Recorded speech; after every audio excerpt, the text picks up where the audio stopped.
on one Zoom. This is fabulous. I'm reading Paul Johnson's History of the Jews right now because I don't subscribe to Netflix. It's going to take a while, but are there any other history books of the Jews that one can order on Amazon that you would recommend as we go through the pandemic, giving me more time to read, and maybe all of us? There are only 3,000 histories of the Jews. I was thinking if you could sort of give me the Reader's Digest and maybe 2 or 3 suggestions as opposed to all 3,000.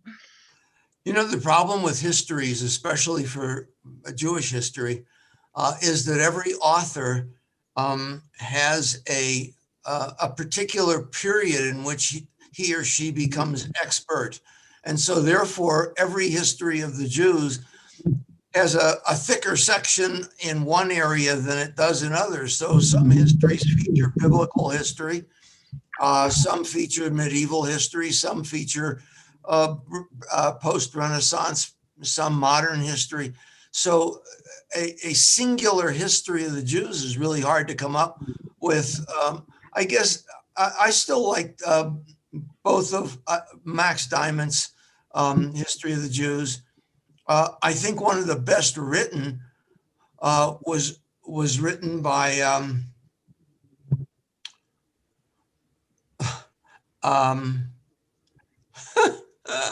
isn't that interesting? My name is The Promise, The Chosen. My name is Potok. Chaim Potok. Okay. It's a very erudite account of Jewish history, but it's really brilliantly written and very well done. If you're really interested in finding out more detail about Jewish history, you're almost better served by reading experts in certain periods of time. For instance, if you want to read the history of the Jewish people in Spain, you'd probably read Bear's account, The History of the Jews in Spain. If you wanted to read about Jews in the Muslim world, you'd probably get a 2-volume, the 2-volume history of the Jews in the Muslim world by Lewis or Bear or Astor. There are about 3 or 4 of them. If you wanted to read about medieval Jewish history and beyond, Howard Sacker is a very good writer. He's written extensively on the Renaissance, post-Renaissance, Enlightenment, and modern Jewish history. Michael Meyer's book on Jewish history in the modern world is fabulous. It'd probably be better if I just put together a list of books. That'd be great. That would be fabulous because and anybody who wants it, just email me and ask me for it, and I'll see if I can't put something together for you. Hey, thank you so much, because this is a unique time when there really is some time to dig down and do some serious reading. And there are not too many benefits of this last period, but reading some very interesting, daunting in some ways histories is one opportunity. Yeah. Well, listen, I'll be glad to send you the first 3 chapters of my novel. I mean, okay.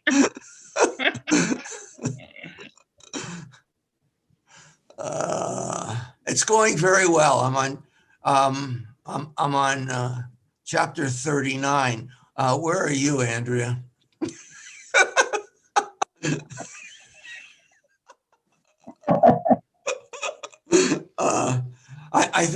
I think I'm two chapters away from done.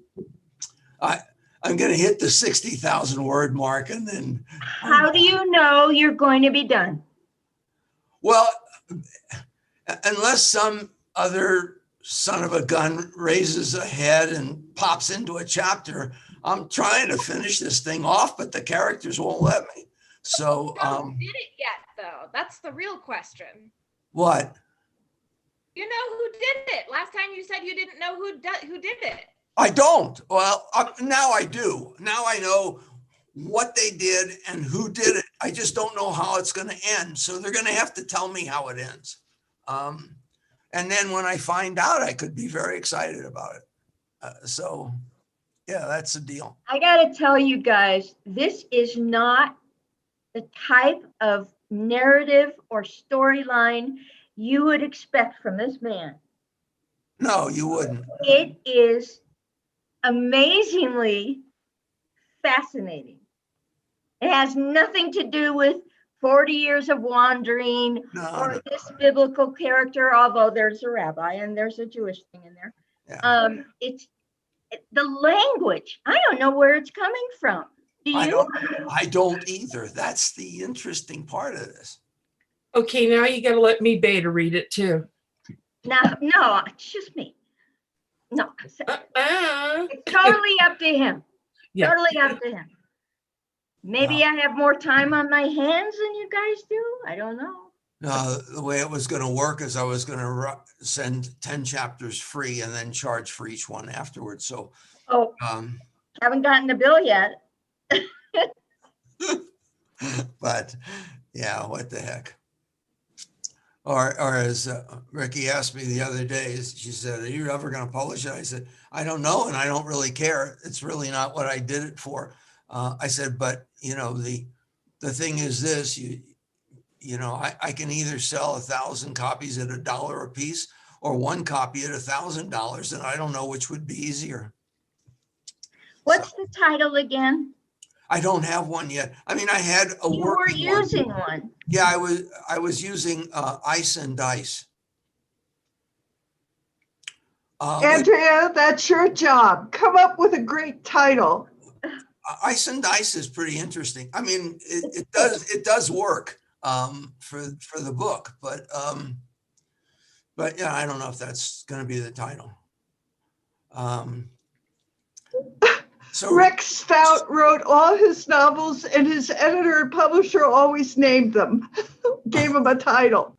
Well, that's usually normal for most books. They say don't fall in love with your title because marketing and the editor are going to come up with something else.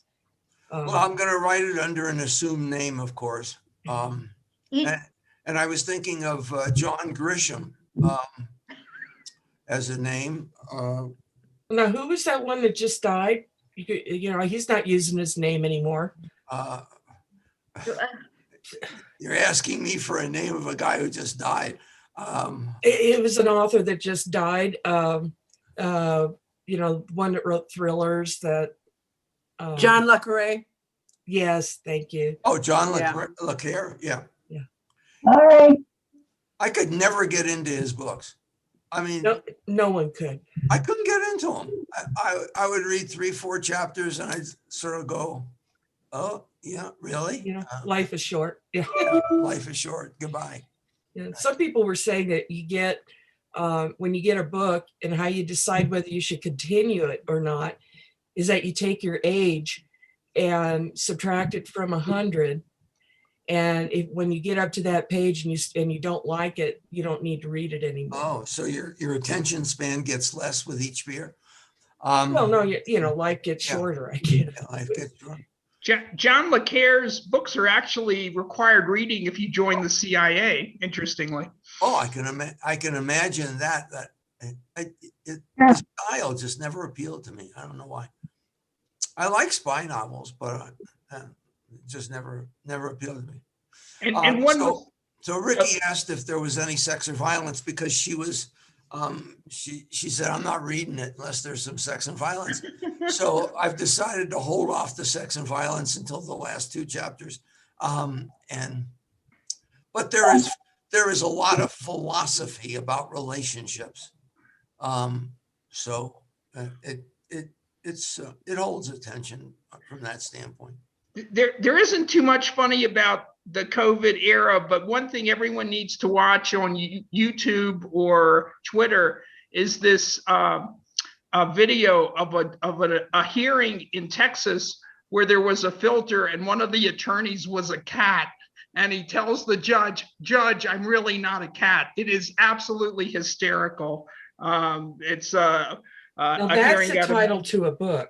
a hearing out of Okay. Houston, Texas, and it is, if there is something that, you know, should be absolutely cherished about what we're going through, it is that video. It is hysterical. Yes, I it wonder is. if it's, Very funny. I thought somebody would show up today as a cat, but when I looked into what it would take to accomplish this, it's apparently Dell software from 2007.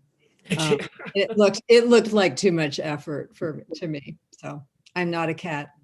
I wonder if his administrative assistant still has her job, because it was on her, he was using her computer. Oh, it's got to be a good marketing opportunity for this attorney. Yeah. No publicity is bad publicity. You can get close though. Yes. So is everybody watching the so-called trial? Yes. Is anybody watching the trial? Yes, Some of it. we are. I was watching it a few days ago, but it was upsetting my tummy. And I was in the hospital again for a couple of days for an upset tummy. Let's just put it that way. And I thought, I want to get out. I want to bust out of this joint. I better go watch cartoons or something. Oh, yeah. Yeah. I was really disturbed, but last night there was a new revelation, and I know new revelations. Trump seems to be impervious to new revelations. This one is about a Republican who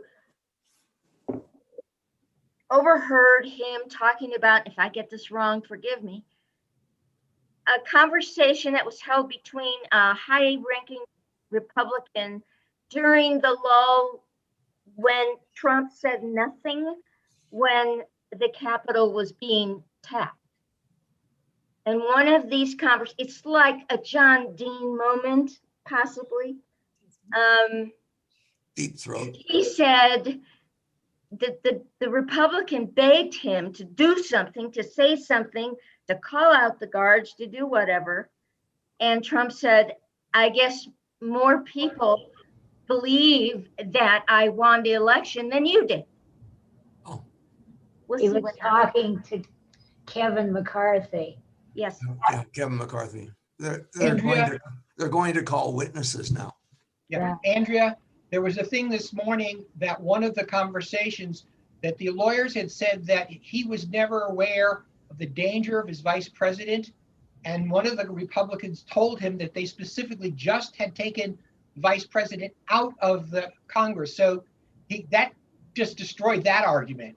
I know, but the point is, will it matter to the majority of Republicans, even this? No.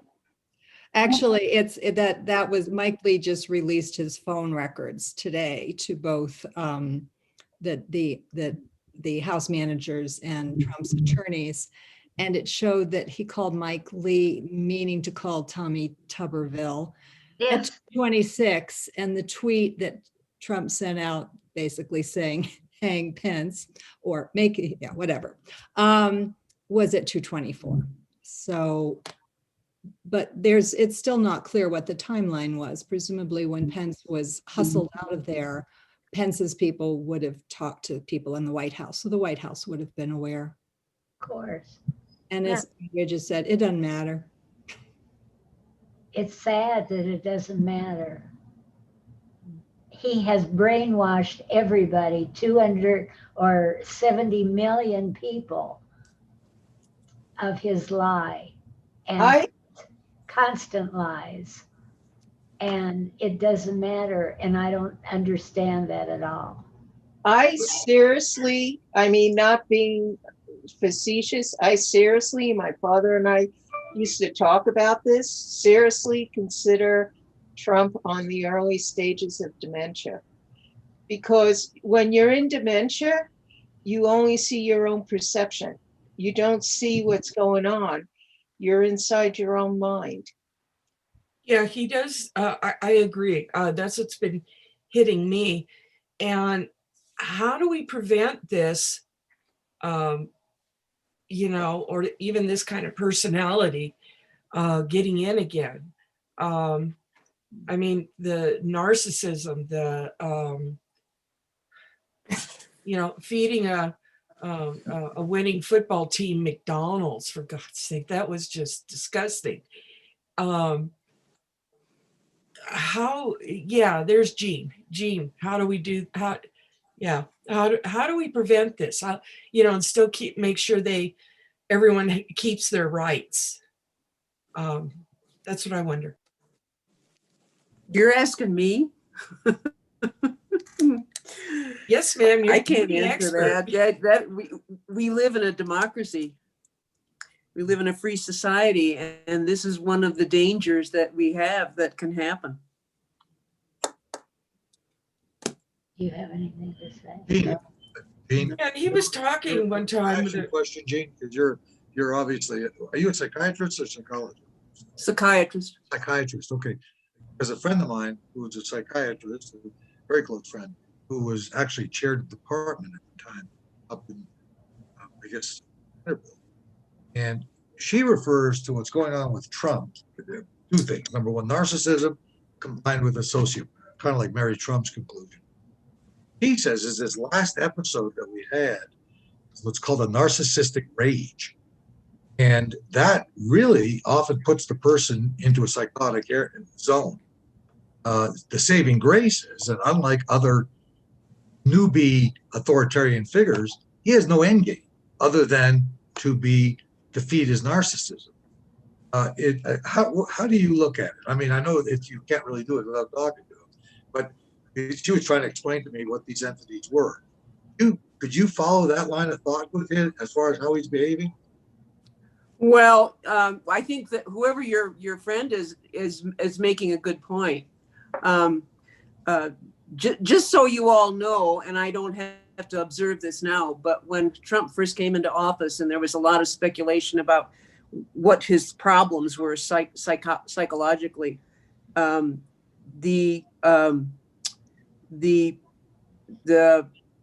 psychiatric society in Colorado asked us not to say anything about what we thought. But since he's now out of office, I guess we're allowed to say something.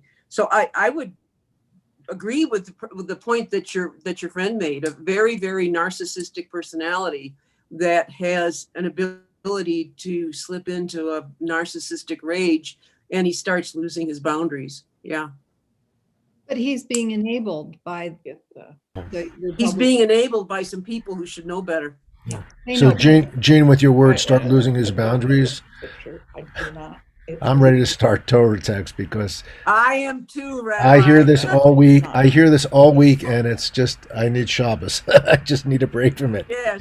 I love that we can purge for a little bit, but it's, I know people need to do it. It's just, I need text because we can meet at 12:30 any afternoon. People want to do it, or just Shabbos morning. So, Rabbi, what chapter and verse are we in? Because I'm Yoni today on the technology.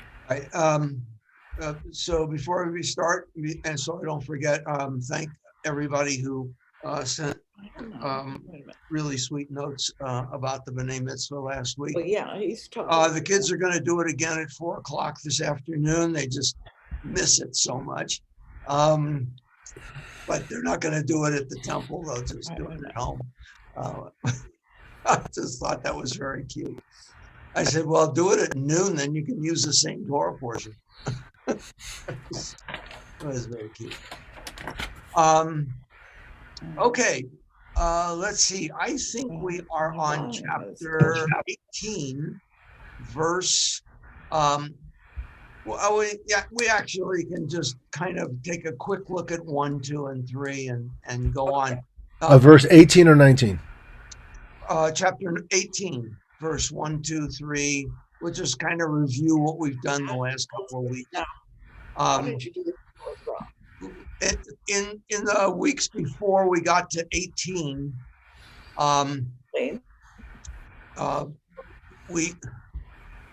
nice. In the weeks before we got to 18, we were dealing with the way in which a king had to rule. And so a king was required to rule according to the laws of Torah. and he had to keep a Torah with him. And now in chapter 18, we begin with the laws of the Kohen. And the Levites and the Kohanim. Yeah, I'm getting dizzy here. There we go. This is a little bit more complicated because this has to do with the priests and what they are entitled to as they're given for performing the rituals of sacrifice. And so the first verse tells us that the priests they are not a tribe. They do not have a contiguous piece of territory like the other 12 tribes do. And so that's the first verse. And they're going to live off of the offerings of the fire.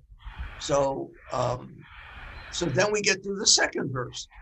They have no portion among their brother tribes. Well, that's sort of said already in the first verse, but it's kind of repeated again in the second verse. And then in the third verse, it says, this is what the priest is entitled to when someone comes to offer a sacrifice, no matter what it is. He is to be given the shoulder, the cheeks, and the stomach. The priest is to get that as payment for performing the ritual of sacrifice. And Rashi came along to give us the answer to the question, why those pieces of meat? We had this little discussion last week about the best pieces of meat. And Rashi said he gets the shoulder because it is the shoulder and the arm that slaughters the animal.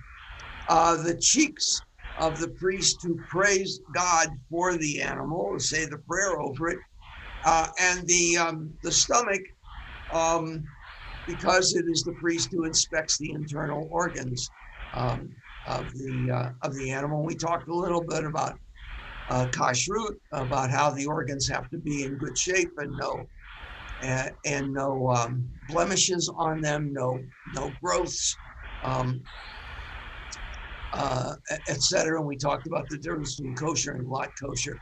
Both are kosher, and it totally doesn't make a difference unless you are just obsessive compulsive. Incidentally, I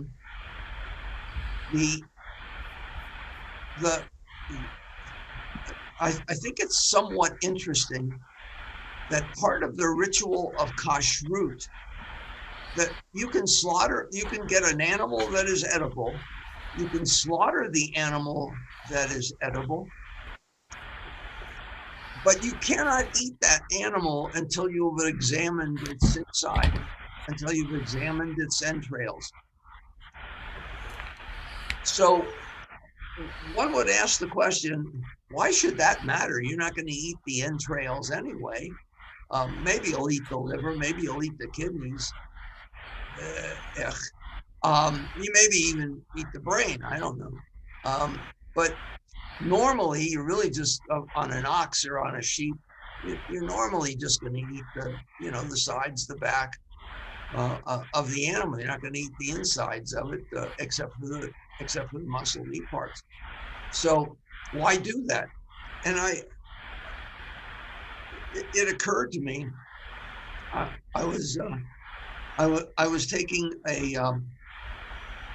class in foreign languages, foreign ancient languages, Syriac, and we were looking at the Peshitta, which is a Syriac version of an ancient text, and I was reading some documents in Akkadian, which is an ancient language that was originally written in cuneiform. And all of the literature in this Akkadian text had to do with a priest examining the liver of a sheep. And from the liver of the sheep and from its kidney, the priest was determining the health and welfare of society and was determining the ability of the king to reign and was determining the personal life experiences of the person who had offered up the animal for sacrifice. And while it was dull reading, it was kind of fascinating that instead of reading tea leaves, in ancient society, they were reading entrails, kidneys, and livers to determine the fate of individuals and of the nation as a whole. You know, Rabbi, we actually still do that in hunting. I don't know if they do it now, but when I was in undergrad, we were taking part in hunters had to go to a station where we looked at the kidneys and livers, etc., because that told us the health of the deer, plus if they didn't have certain diseases. And that could also tell you the condition of the land. Huh, nice. Interesting to know. And, you know, but you were looking at it from the standpoint of the health of the herd, the condition of maybe even the health of the environment. They were looking at it, really the health of the nation and the health of the king and the health of the individual. So, yeah, similar too. So I'm just wondering if this whole idea of examining the inside of an animal is just sort of handed down through the generations for thousands of years, and then it becomes, you know, part of. They weren't examining these entrails and these kishkas in order to find out the health of the animal, nor were they doing it to find out the health of the society. They were doing it to kind of protect the person who was the people who were about to eat the animal, so that they wouldn't get sick from something inside the animal. I just thought it was kind of interesting. Somebody had a question? Okay, nobody had a question. So we get to verse 4, which is, I think, where we start today. Reshit dagancha, tiroshcha, v'yitzarha, v'reshit gez, tzoncha, titenlo. So now, what else does a priest get? I think this is really a fascinating little line. He gets the first fruits, the first reaping of grain, probably barley, but we usually say dagan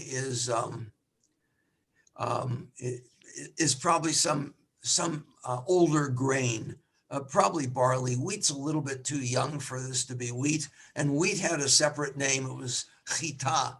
And it rarely occurs in the Bible as chita. So it's really dagancha. And dagan is almost a generic word for grain. The interesting thing is that the Philistines had a god that was called Dagon. And this god was depicted as it was a play on words. It was a pun. It was depicted as a fish standing on its tail with its fin holding onto a sheaf of grain. So why is that a pun? Because the word Dagon consists of the word dag, which is fish, and dagan, which is wheat or grain of some sort. So the god of the Philistines, because they were a seagoing people, was a fish and grain. They lived on the coast, and I'll be dagan, that was their god. So I just think it's kind of interesting. So the first reaping of your grain, and we don't know how much it is that they're supposed to get. But in biblical terms, a 60th was the least you could give for anything. If you were if you were like a miser and you had to give something, a 60th was the least you could give. If you were a little more forthcoming, a little more generous, a 50th. And if you were very, very generous, a 40th. And nobody gave more than a 40th. That was like a maximum generous gift. So the priest would get a goodly portion of a person's first harvest, probably a bushel basket full of grain. And then tiroshcha, so the tirosh is kind of a strange word for your vine, the grape harvest, which would be made into. You're not going to get a basket of grapes. You're going to get the Usufrucht of the grapes, that which comes from the grapes, and so this is probably wine. Why it wasn't called yayin, I don't know, but tiroshcha really means your tramplings, that which comes from processing the grapes. And finally, the first squeezing of your oil. So virgin olive oil, or EVOO, extra virgin olive oil, as if anybody should care what an olive does when it's young. So anyway, these three things are part of what a priest is due. And then finally, gaze, soncha. So gaze means a shearing of wool. But gaze is also a word that's used in English for a specific kind of wool. Gaze wool is wool that comes from essentially New Zealand, Australian merino sheep, which is the finest wool that you can have. It's it has a thickness to it, a diameter to it that is thicker than most, and it is long. So in the shearing of merino sheep, you're getting a longer strand of wool than you would in, say, a different kind of a sheep that was a little shorter, curlier haired wool. So gaze, sondcha, the finest of your wool, the finest wool of your sheep, you shall give to him, titain lo, give to him. Rabbi, is Reshit then First. to be, is it first as in temporal, or is it first as in the best, like the premier, the best of your fruit, etc.? Probably both. It's supposed, it's first because you don't want the priest to be an afterthought. In other words, his entitlement should come before yours. And then it can't be dreck. It can't be the stuff that you don't want anyway. Just like you can't bring an animal that is limping or has an obvious wound to it. You can't bring that and say, here, go take that. It ain't gonna survive anyway, go sacrifice it. That doesn't work. It's gotta be a perfect animal in order to sacrifice it. So it's the first. It's also among the best that you bring down. Rabbi, So, yeah. grapes can be jelly, grapes can be raisins. grapes can be all kinds of stuff. So in listening to what you're saying, I would think wine is the wrong interpretation because there's so much you can do with grapes.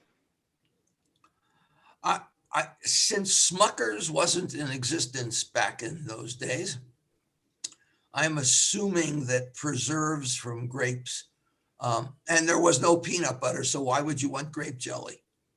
Yeah, but you did want dried grapes. I mean, people have been using dried grapes as a source of food for a long time. Yeah, but raisins are not a product. Raisins are a byproduct. Raisins are what you get if you forget to pick the grapes.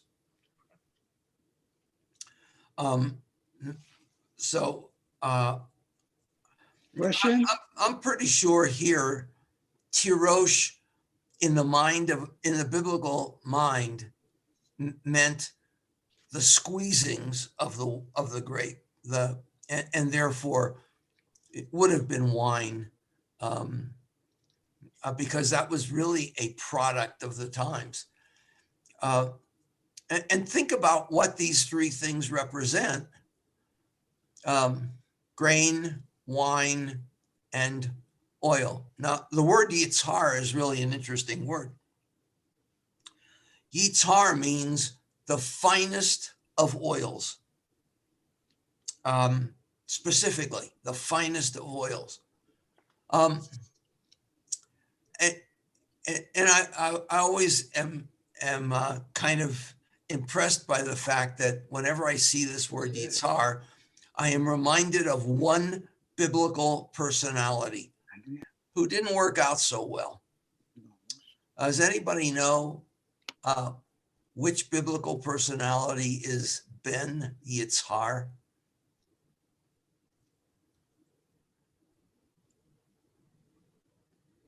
Ben Yitzhar, the son of Yitzhar.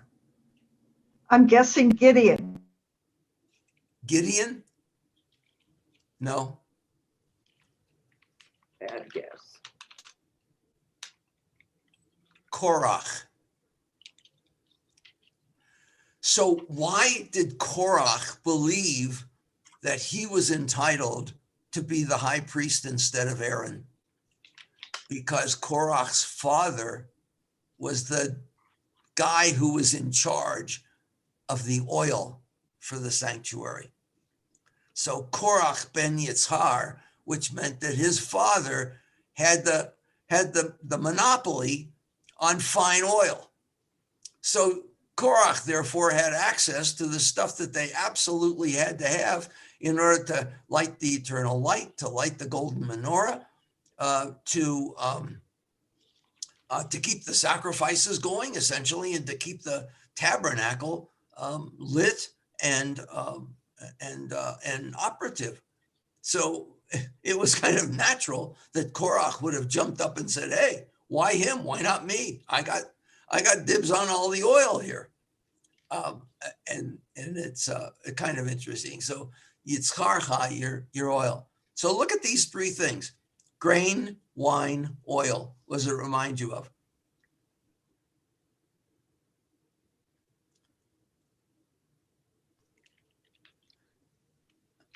Anita, are you talking? Because you're muted. I'm just free associating to grain, wine, and oil. That's all. Nothing's coming. Well, today is here.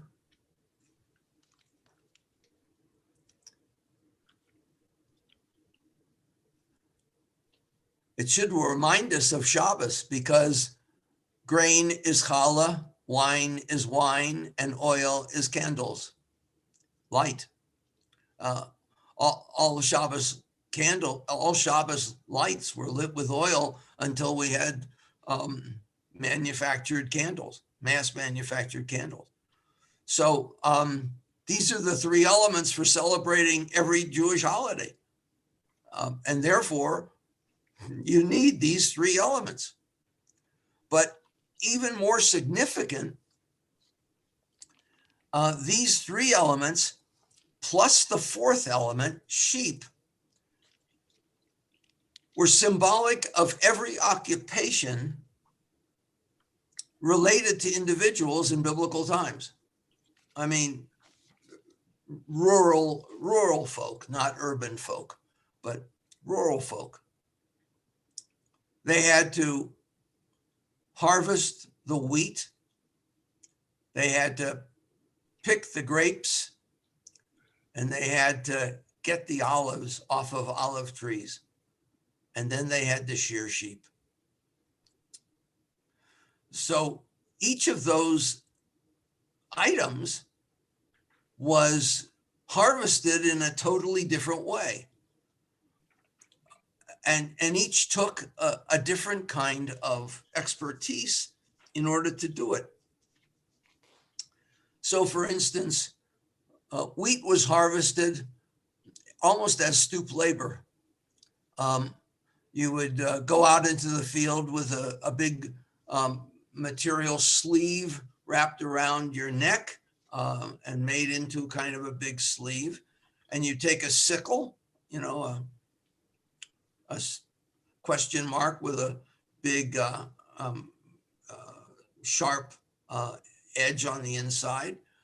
And you would take a bunch of the grain and you would carefully lift your elbow and you would chop the grain off below your hand, hopefully, unless you wanted to be called 4-finger harvester, 3-finger harvester, 2-finger harvester. And then you would put that in your sleeve and you go to the next, and, you know, it was that kind of an action. With grapes grow on a big vine and they grow inside of huge leaves. They're hidden.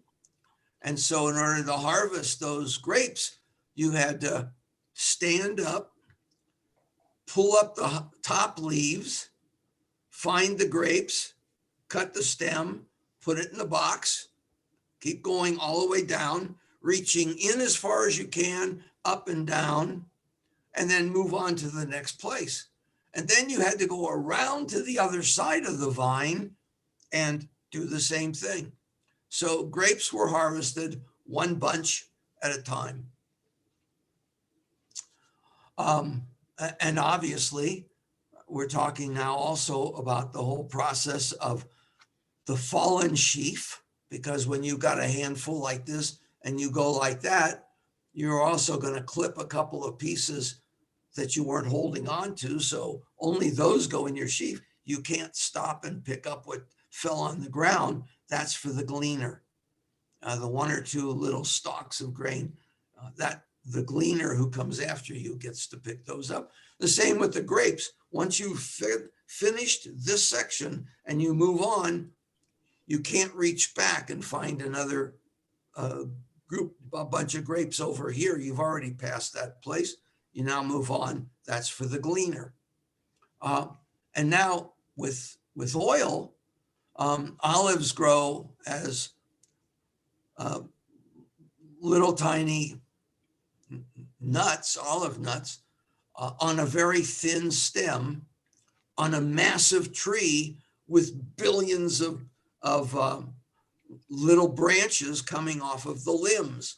And these trees are massive, especially those that are, 100 years old, 200 years old. Olive trees can live to be 4,000 or 5,000 years old if you don't pave a road around them or something. So they're enormous. And how did they harvest olives? They used the Ted Williams technique. They would put a big tarp on the ground under half of the tree, and then they would take an enormous piece of wood, a baseball bat, but 5 feet longer maybe, and they would literally come up to the tree and they would whack the branches. They just whack the bottom limbs, and the limb would shake and it would rain olives onto this tarp. And they would go around to each one of the limbs on half of the tree and just keep whacking at it. Bang. If you ever saw the harvesting of olives, I don't know why these guys didn't wear hard hats, because they just got snowed on with olives. And hundreds of pounds of olives would come off of this tree. They'd fall into this tarp, and some of them, obviously, a number of them would roll off the tarp and be on the ground. You couldn't pick those up. That's for the gleaner. You take the rest of the tarp into the back of a cart, dump it, put the tarp underneath the other half of the tree. Boom, boom, boom, boom, boom, boom, boom, boom, boom. 10, 15 minutes of whacking on a tree, and you've essentially had all the olives that you can get to fall. Olives have nothing to do with extra virgin olive oil. That comes from the press. So the olives are then taken, they're put in a press, and they are literally squeezed down. And then more olives are added, and they are squeezed down. That first squeezing is extra virgin olive oil. The second squeezing is virgin olive oil. After that, it's olive oil, because now you are squeezing the first group, then it becomes the second group, then it becomes the third group, and the press just keeps getting fuller until you ultimately have to get all of that stuff out of there, including the pits and everything else. And that gets, usually thrown away or fed to pigs or fed to animals or what have you today. But in ancient times, I have no idea what they did with it. I'm kind of surprised that we haven't found pits full of pits in olive country, but we haven't. So I don't know what they did with olive debris. So here you have three different ways of getting these three different products that were necessary for the running of the tabernacle and necessary for the celebration of Jewish holidays. And the priest was entitled to the best of each of those three, plus the sheep shearing. So I've never been a sheep shearer. I never wanted to be a sheep shearer. I really do not like the idea of having lanolin all over me. But, I guess we have lanolin all over our hands when we put hand lotion on our hands, because it's got some lanolin in it. Yeah, but Rabbi, when it's straight off the sheep, it does not smell good. I had to help prepare wool for the stock show from the sheep herders when I lived in Craig. And they said, whatever you wear to come down to the warehouse to help us, make sure it's something you don't want to wear again. Right.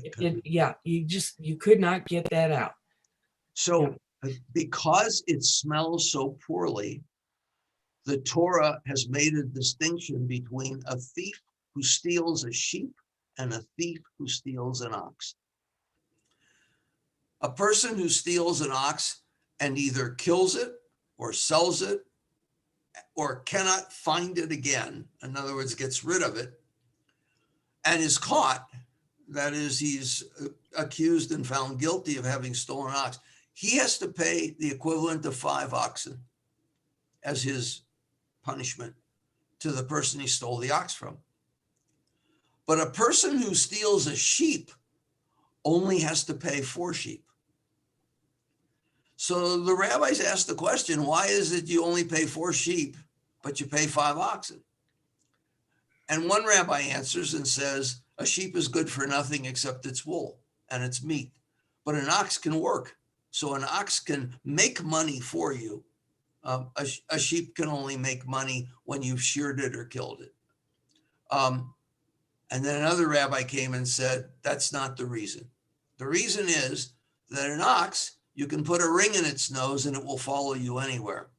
A sheep, you could put a ring through its rear end and it wouldn't go wherever you wanted it to go. So therefore, in order to steal it, you probably have to carry it.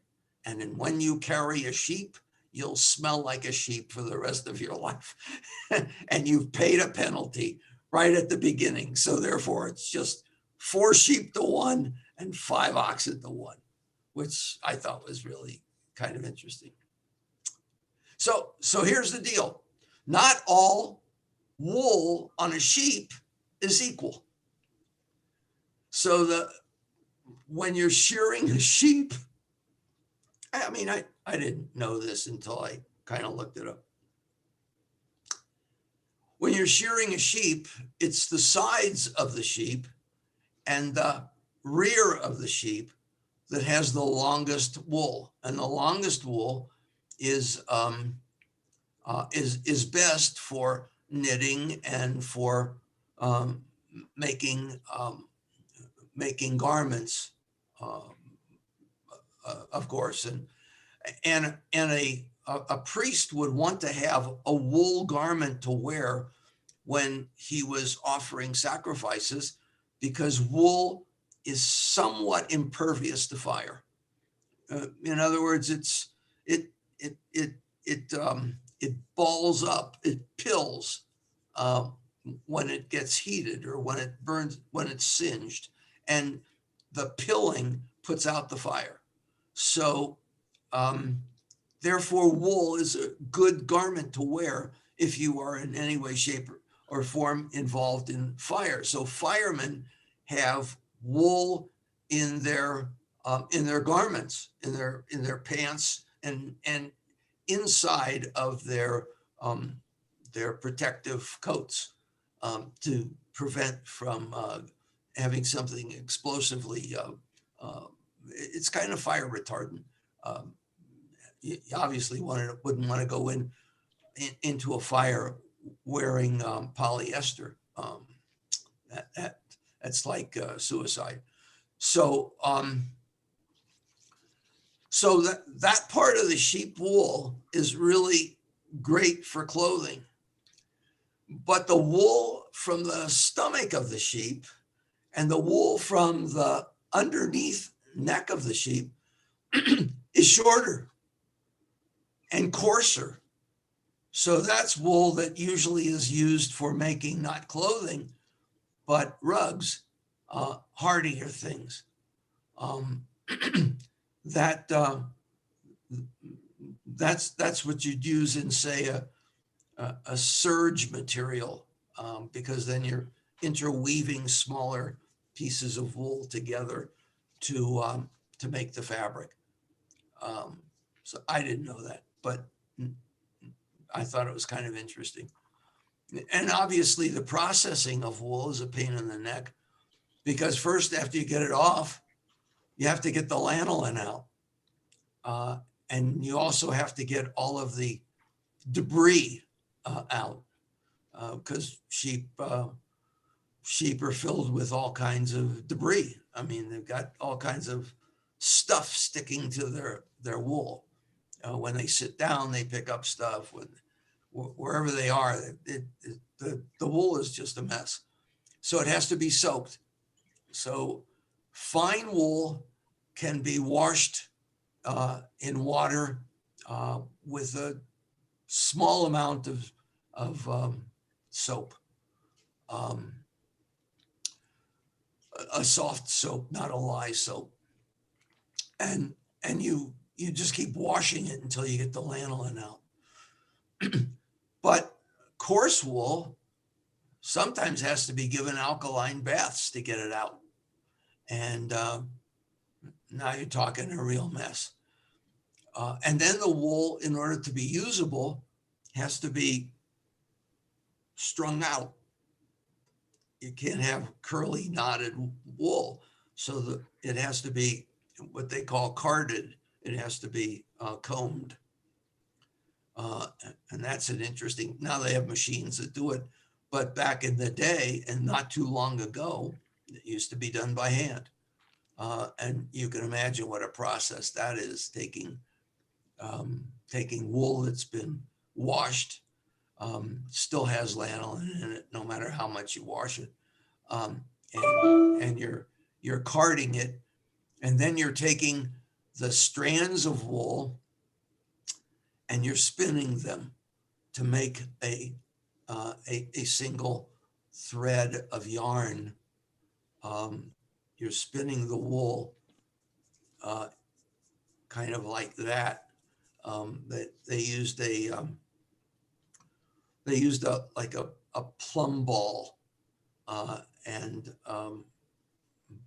would drop it so that when they were spinning it, this would kind of pull at it and therefore would stretch it a little bit so that it wasn't clumpy and it was kept kind of straight. A real process. Ricky used to do it on a kibbutz, and she liked working with fabric, so she didn't mind very much. But it was a long and tedious labor to make a skein of wool. Now with machines, you can do it quicker. Any questions about Dagan, Tirosh, Yitzhar, and Gaze? I have a question. Yeah. Do we know the quantity of oil or the ganim that they were supposed to bring? That's a good question. The Talmud, of course, goes into great detail. I mean, if you want to read boring literature, you could read there's I don't know, there must be 6, 7, 8 pages of rabbis arguing over whether you bring a hin, H-I-N, of oil, or you bring half hin of oil, and on what occasion you bring a hin, and on what occasion a half. And then there are discussions about how much oil a hin is, and after a while, it's like reading John Le Carre. Enough. Not my favorite part of Talmud. So I don't really know what the quantity would be.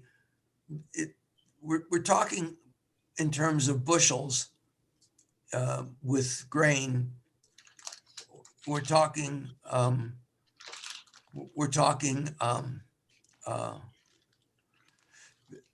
barrels, but I have no idea how much a barrel was in those days. And we're talking hins of oil. So there are liquid measures, and then there are dry measures. And I have to tell you, I never paid much attention to it because I never expected to see the third temple in my lifetime, or in several more lifetimes, actually, or in maybe a couple hundred more lifetimes. So I just ignore that stuff. I read an article that Sid Charisse sheared sheep in Sioux City. Sid Charisse what? Sid Charisse sheared sheep in Sioux City. Okay. Rabbi? Okay. Yeah, Steve. I've got a question.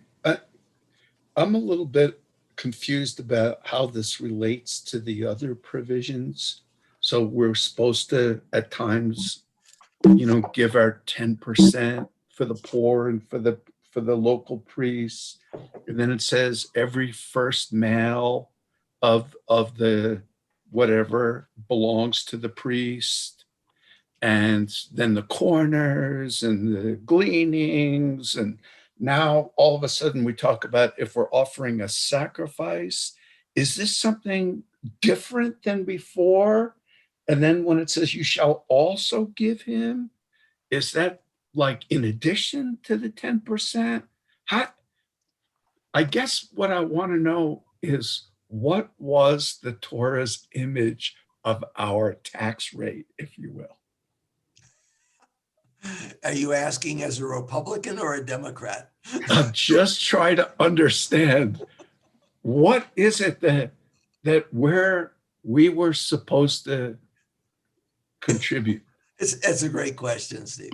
So the portion of the field was for the poor. It had nothing to do with the priests, right? 60th of your field had to be left untouched for the poor. And they could come into that 60th, usually it was a corner. And if 2 farms or 3 farms had a continuous corner, then they would probably go in together and each leave a 60th, and therefore they would bring this whole area of 60th, 60th, 60th into one area so that all those who needed to glean could go in there and glean away, and they wouldn't be rooting around in their fields. So that was just for the poor. It had nothing to do with the priests. The taxes, the 10%, or the 1/10 actually, was for the temple. Even though there's no temple in existence, when this is in the time frame of this, but obviously the temple was in existence when this was written. So the tithing went to the temple. But what it's talking about here is that which is due to the priest who lives in those 48 little 2,000 square foot cubit areas and minister to farmers all around them, or to farms all around them. And they were operating small, altars, barbecue stands, to offer up offerings on behalf of the people. So they would be doing Thanksgiving offerings for the birth of a new child. They'd be doing guilt offerings, sin offerings, celebratory offerings, whole offerings, fire offerings. They'd be doing all these offerings, and it was the priest who was called in, right? Hey, we just had a banner year. We want to celebrate by having a whole offering of an ox, and the priest would come and he'd slaughter the ox, and the question I can't answer is, did every one of these administrative centers, not administrative, but priest Levitical areas, did every one of them have a Kohen, a high priest, which then would explain the reason for why it says Haleviim HaKohanim in the text, the priests who were Kohens. Otherwise, I can't figure out what that means in the text, and no commentary is very helpful. So I'm under the impression that every one of these 48 Levitical cities had a person who acted as the Kohen, as the high priest, and he officially was the sacrificer. Then the Levites, the priests, came along and they did the rest of the work. They opened the animal, they investigated it, they looked at all the entrails, and then they all together, the priests, the Levites, and the Kohen, were entitled to these parts of that animal that they sacrificed, because they had to take that stuff back to their families who were dependent on them for food. And they were also entitled to these first gleanings, so to speak, because the priest was not going to plant olive trees. He was not going to grow crops. I mean, he may have a little victory garden in the backyard, but he isn't going to have fields full of grain to feed his family with. And they aren't, with 2,000 square cubits, they're not going to have, they might have a couple of sheep, maybe even a couple of cows or a couple of goats probably to get goat milk, because cows are just too labor intensive. But they're kind of reliant upon the people around them in their parish, so to speak, who were going to bring them first offerings so that they could then take them home to their family and have bread and have wine and have, or grape jelly, I mean, I don't know, and have light in their house.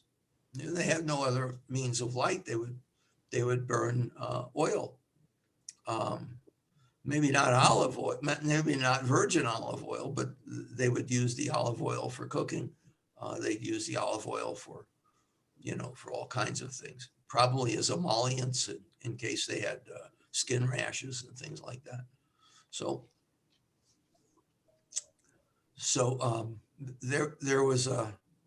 there's a difference between what goes to the temple, what goes to the poor, and what goes to the local priest,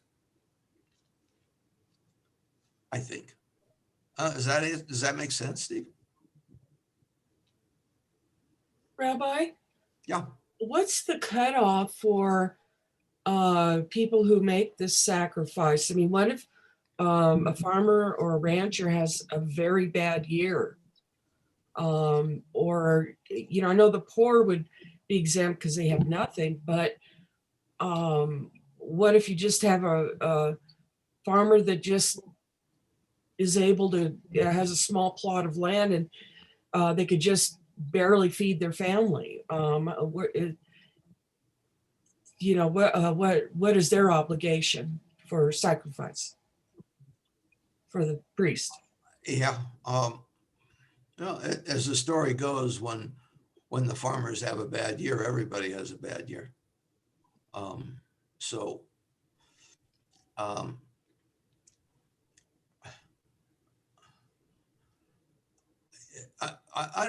don't, in biblical times, I would imagine there was never a time when you weren't worried about hunger.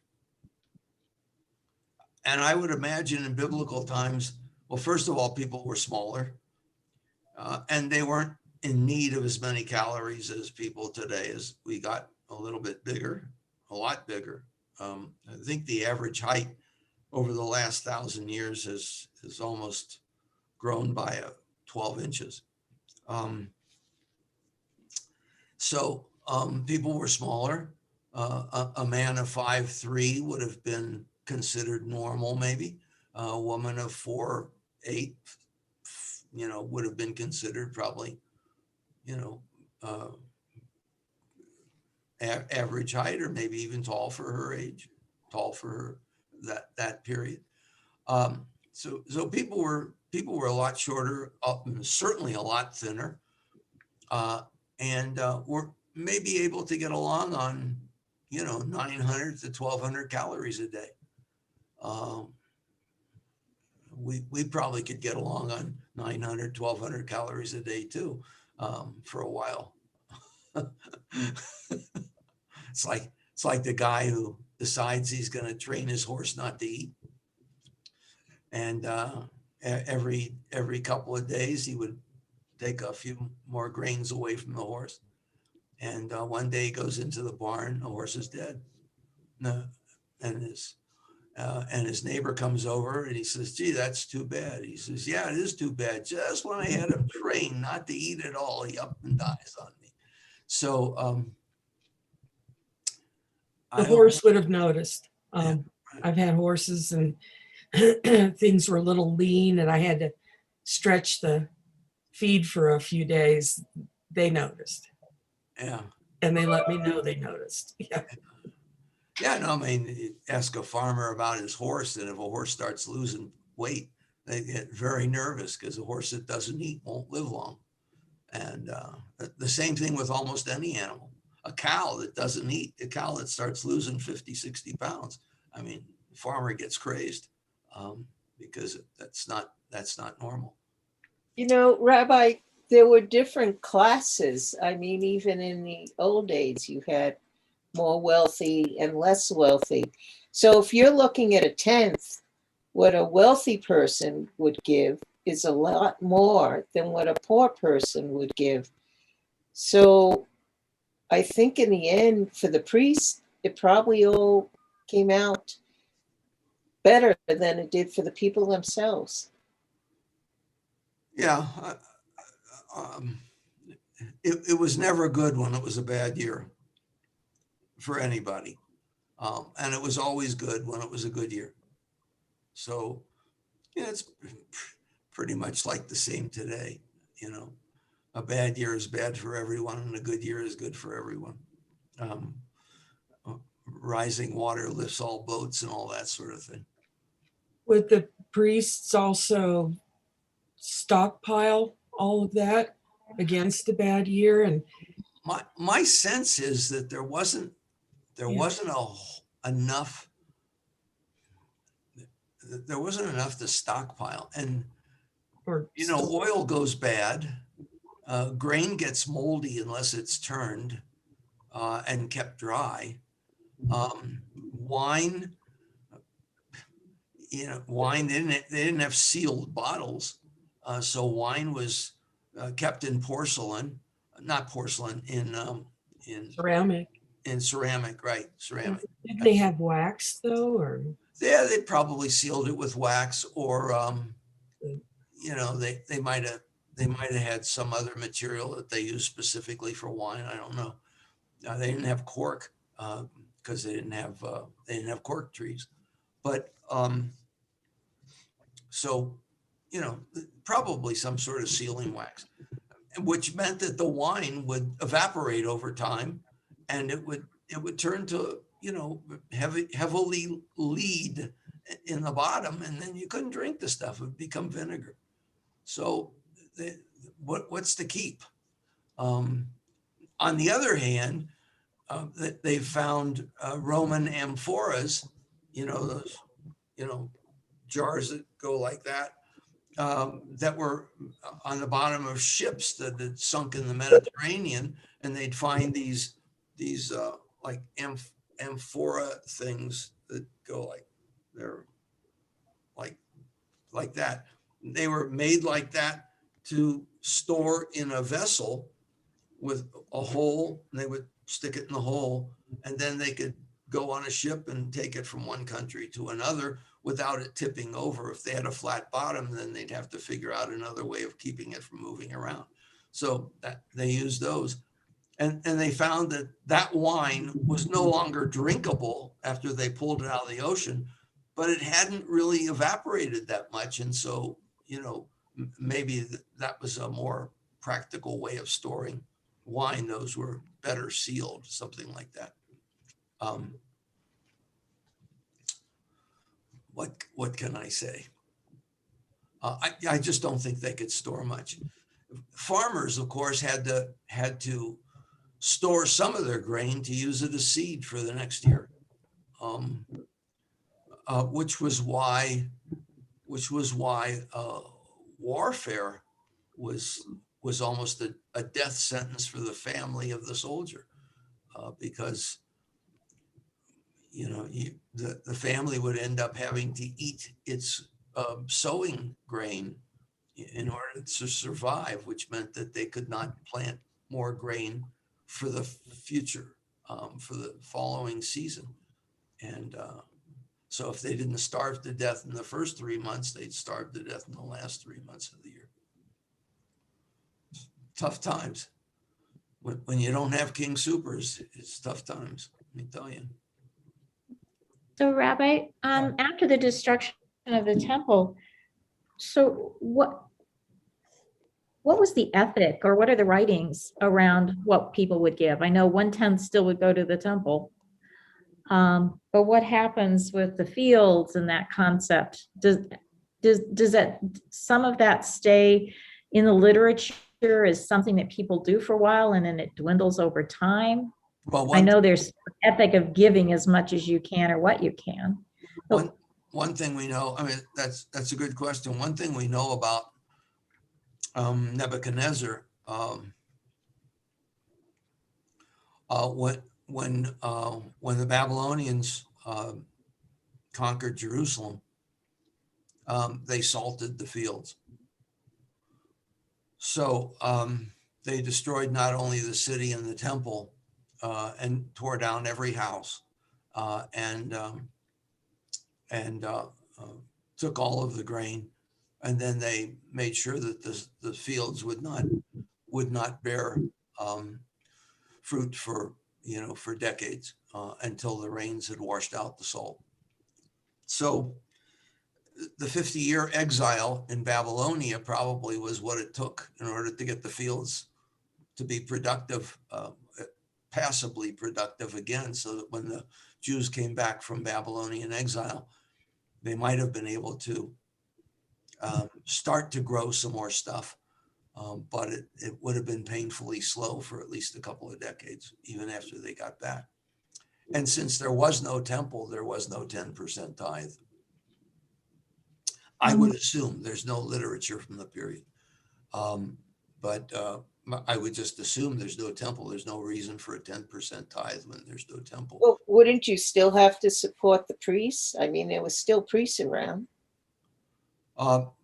The priesthood had been pretty much destroyed.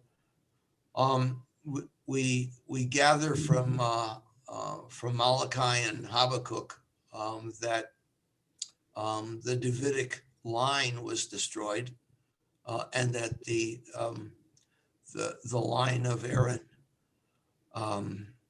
was also destroyed by the Babylonians.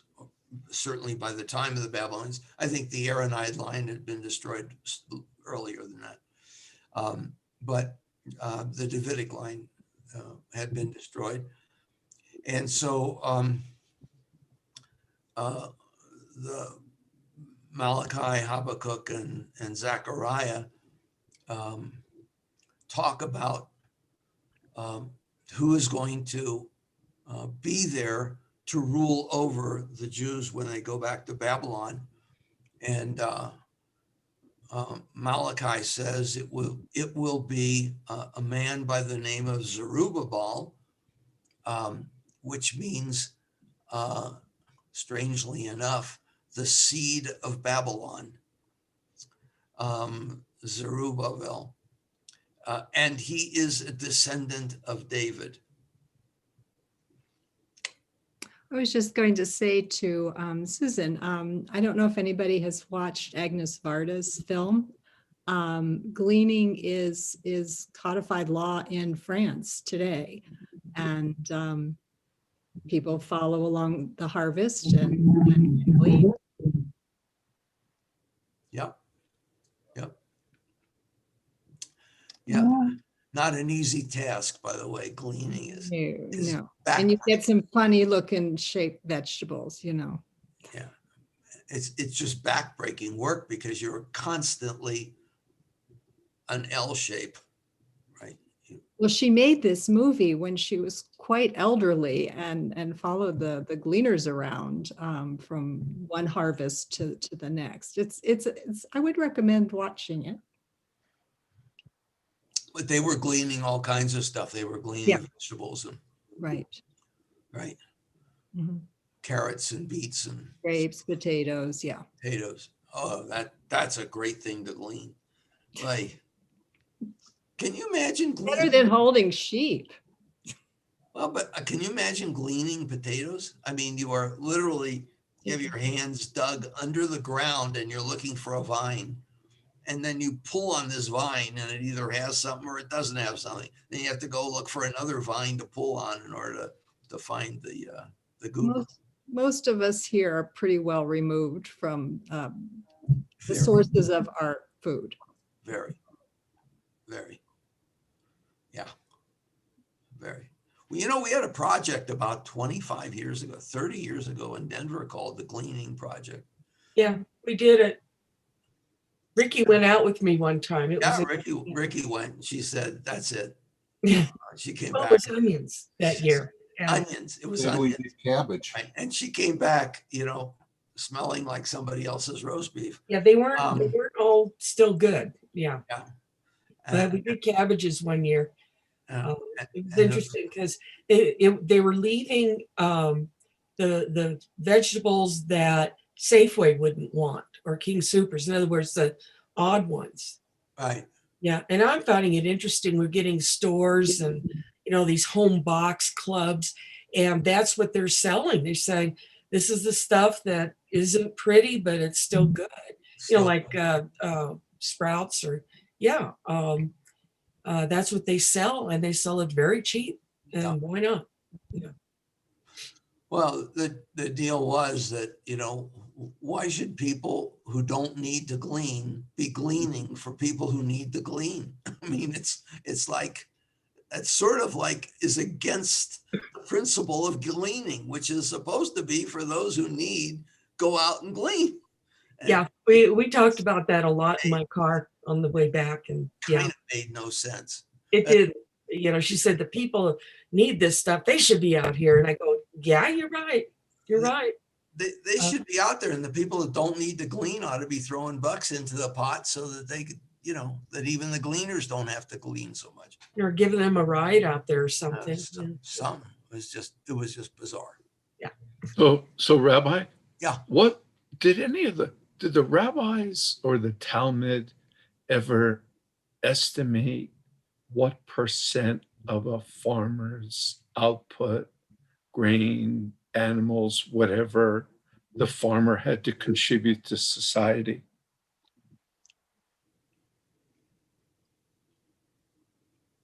No.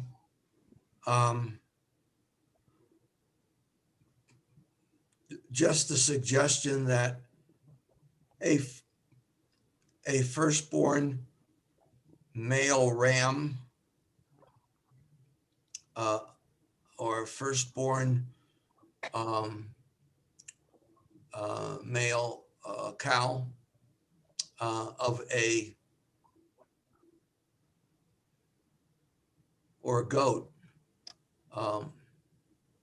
should be brought to the temple. But you know, I can't. I don't know whether that really was followed or not. Just because it was the suggestion, or even if it was a law of some sort, I don't know what farmer would then say, "Gee, wow, this goat just gave birth to its first male goat. I better get that goat right back to the temple as fast as I can go." I just don't see that happening. Maybe down the road, that goat would have been put aside to be sacrificed by a local priest. But, you know, for some sort of ceremony that would enable that farmer to help his neighbors have a meal as well. Because I would imagine that people didn't eat much meat. But didn't Joseph have some control? I mean, he had people going around and taking stuff from farmers and putting them in storage. He had a whole system set up. Egypt was a breadbasket. Egypt had the Nile River before the Aswan Dam. Egypt had 10 miles on either side of the Nile that was fertile ground, was green. So why would it not have us? I mean, granted, Egypt was very organized, but why wouldn't it not have a system that spread all through the area? I mean, Joseph was pretty effective. Yeah, but he was a single ruler. You're talking about individual tribal lands. Individual tribal lands with holes in them, because people who owned certain pieces of the tribal land had married out of the tribe and now had left those fields to lie fallow. So you didn't necessarily have the same contiguous land mass, and you didn't have the water supply that Egypt had. I mean, the Nile was unfailing. And the system in Israel was, when it rained, you got it. When it didn't rain, you didn't got it. There was no national water source. You had the Sea of Galilee, you had the Jordan River. Forget it after that.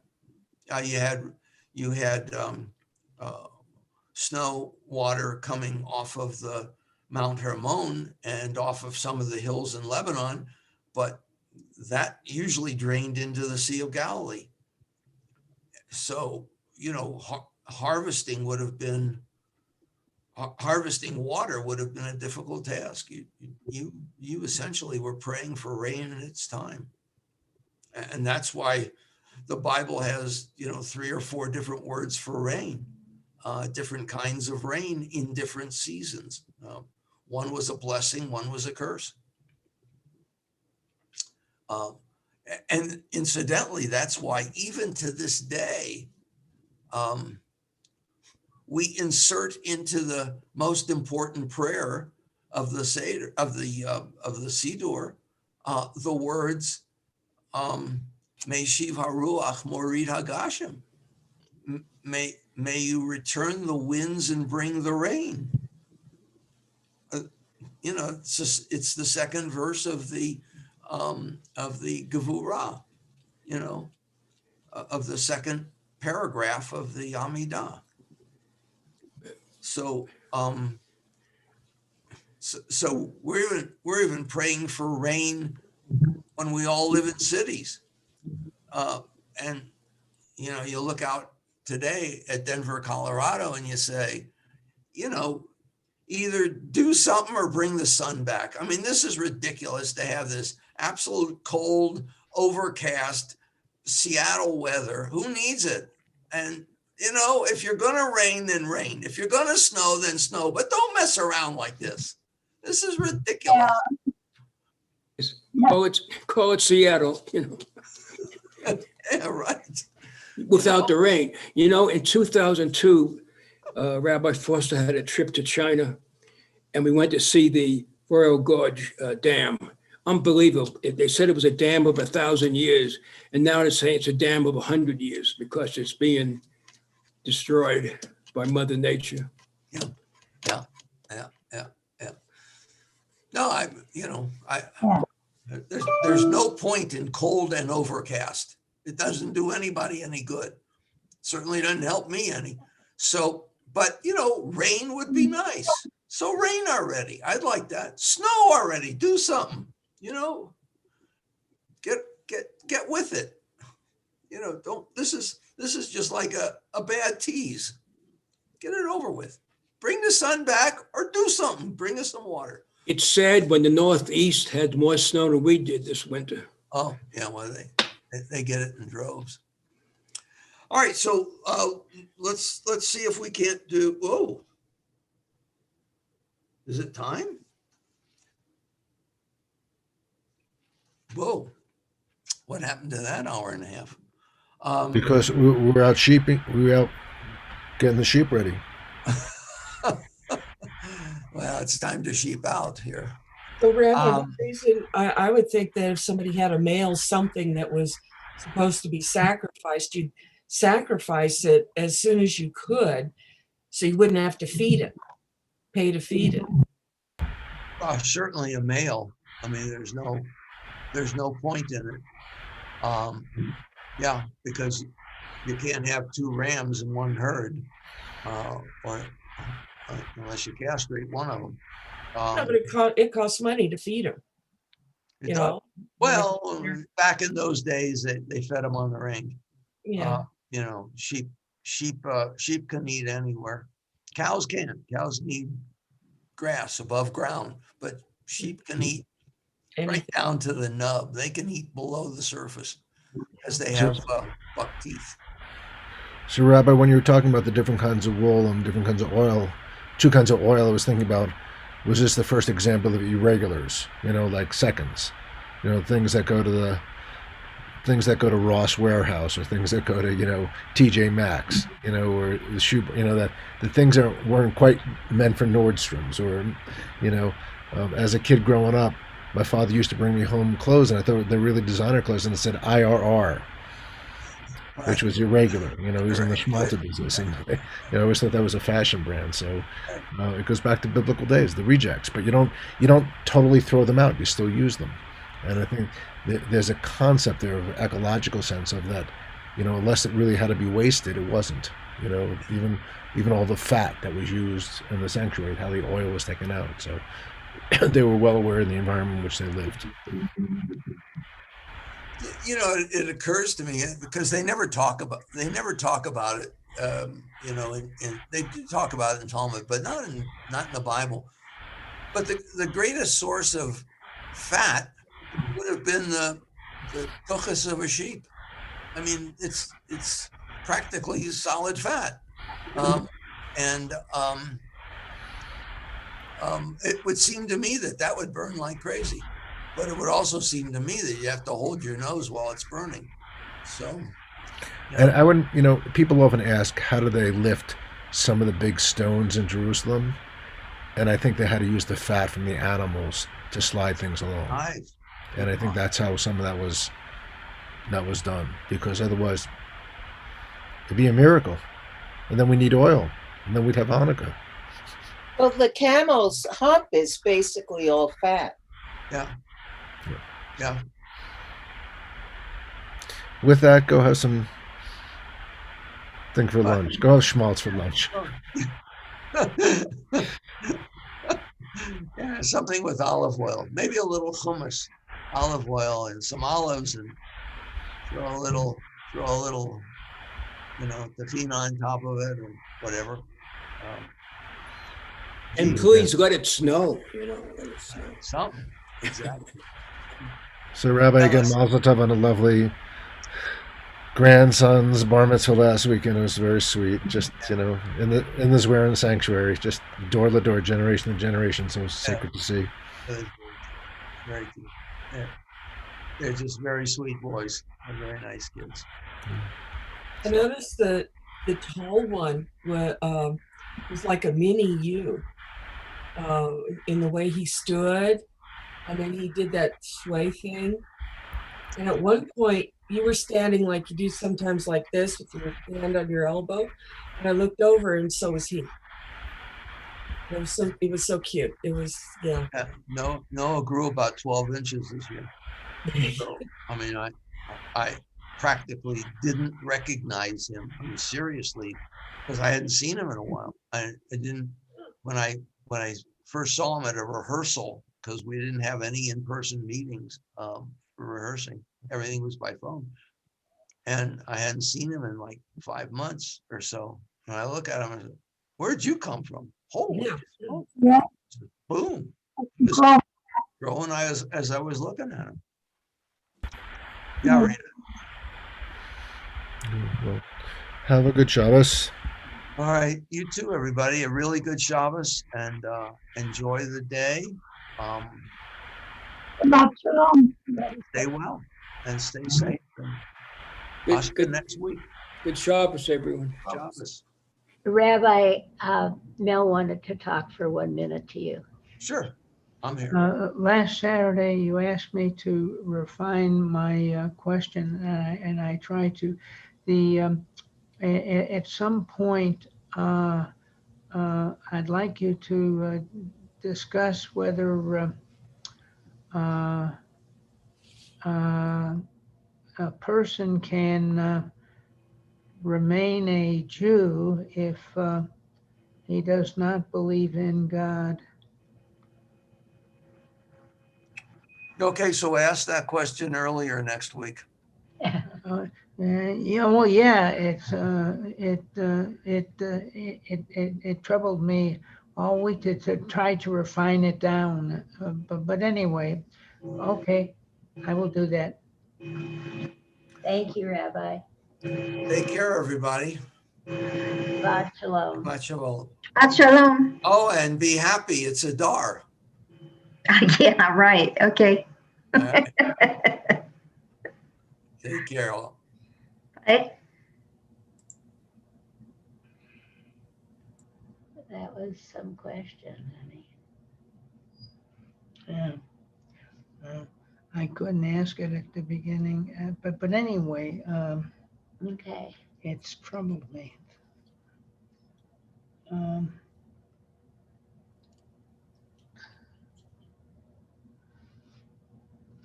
want to call Judy.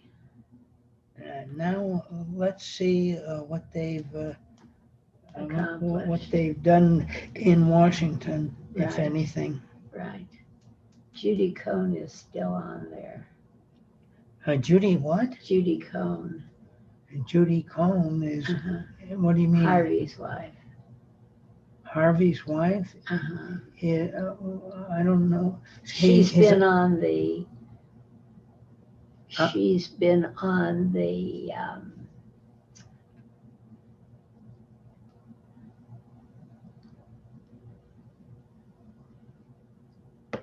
Well, she's still on. Maybe she's talking to Rabbi. Oh, she's on the television. Yeah, I see. on the desktop. It's not a television. It's a computer. On the computer, okay. All right, do you want to go see? I want to know what they're doing in Washington. All right.